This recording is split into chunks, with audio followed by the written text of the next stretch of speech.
Como você lida com um atleta que performa bem, mas tem hábitos ruins?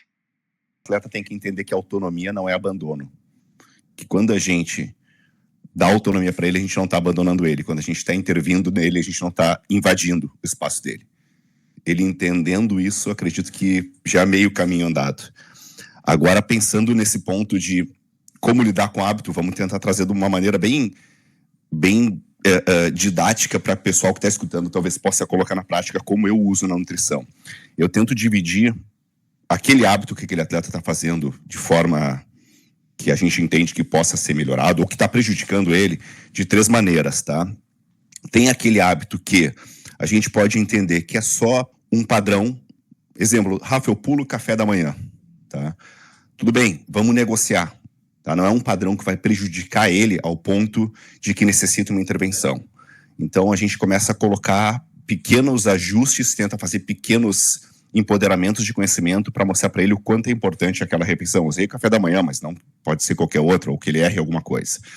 Agora a gente começa a entender um comportamento, um hábito dele que está prejudicando ele de forma repetida. Vamos pensar assim, o sono dele é ruim, tá? Isso traz um risco para ele. Então o que tu começa a fazer? Tu começa a utilizar instrumentos como a Volt mesmo utiliza, de métricas, de mostrar o quanto pode prejudicar na carreira dele, na performance dele, no dia a dia dele. Algo um pouco mais... tenta ser um pouco mais educativo. O outro tu negocia. Esse tu te apresenta um plano estruturado para mudança, porque isso já causa um prejuízo para ele. E aí o outro, talvez o ponto mais crítico, é aquele que traz um risco para ele. Aquele atleta que faz...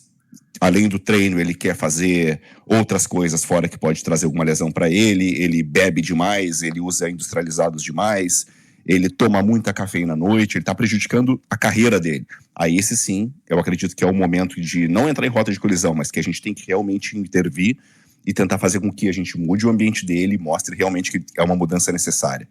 Então, talvez a resposta que eu quero dar é não comprar pequenas brigas que quando tu precisar da real, que vai prejudicar ele de verdade, talvez tu já esteja com todo o ambiente desgastado, que é exatamente o que o André acabou de explicar da questão do anel com o Performance Manager. Tem alguma vivência rápida que, tipo, salte na sua cabeça, que você teve, assim, de desafio prático?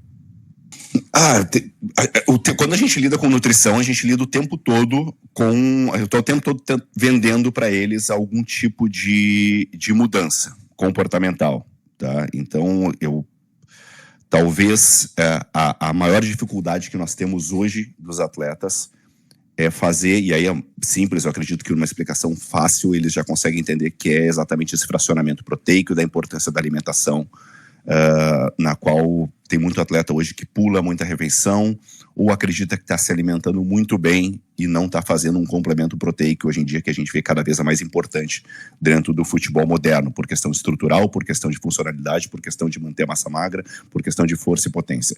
Então, dando um exemplo muito prático, a grande